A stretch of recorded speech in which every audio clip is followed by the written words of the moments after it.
what is it that encouraged you to start? Because you work outside of this thing. Yeah. What got you writing and talking? So my dad was in politics right from when I was 12, 13 years old. He was a local councillor. And at the time, he was one of the very few, or maybe only, immigrant conservative councillors. So at that time, I would say the Indian community is largely conservative. To be honest, I said the Pakistani communities as well, if you actually look at their social values and all of that sort of stuff. But point is, in that era, it wasn't a very sociable, acceptable thing as an Indian with an Indian accent to be a conservative, let alone as a councillor and shouting about it. So I was very involved as a child, and then as time went on, I was always just around in that circle. I loved the debates that they would have back in those days. I think it was a lot more, another great thing of, I think, British culture, the British pub culture, where you can sit there and debate and they'll just, absolutely tear lumps out each other. But it was beautiful. It was amazing, argue about climate change, and it was just anything you can think of. They would have these discussions. And it's one of the not so nice things nowadays is I don't think those discussions can necessarily be had. But I loved the debate culture. I loved the sense of community feel that I had. I felt very fortunate as well. I mean, to be born here and have this opportunity. So I always kind of had that kind of maybe patriotism. And so it was just a very natural kind of action, to be honest. I don't think there was really one thing in particular. I think I was in that environment and I just really, really enjoyed it. I did really start to read about philosophy and all of that sort of stuff. And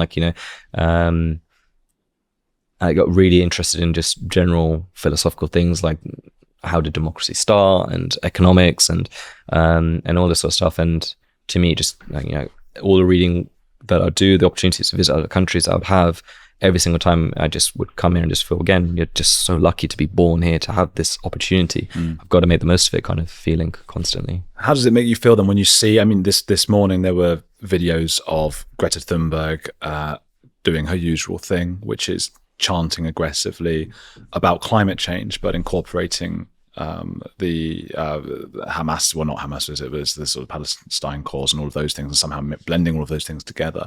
It's a very anti-Western thing. Is that where that's all coming from? Yeah, I think it's just that kind of virtual signaling kind of, which is just literally completely taking over our culture. Listen, I think the easiest way now to prove that you're a good person is to talk about climate change, to talk about Free Palestine, and to have a BLM poster and a pride poster. I think if you do those things, you're a good person automatically. You don't have to do anything else.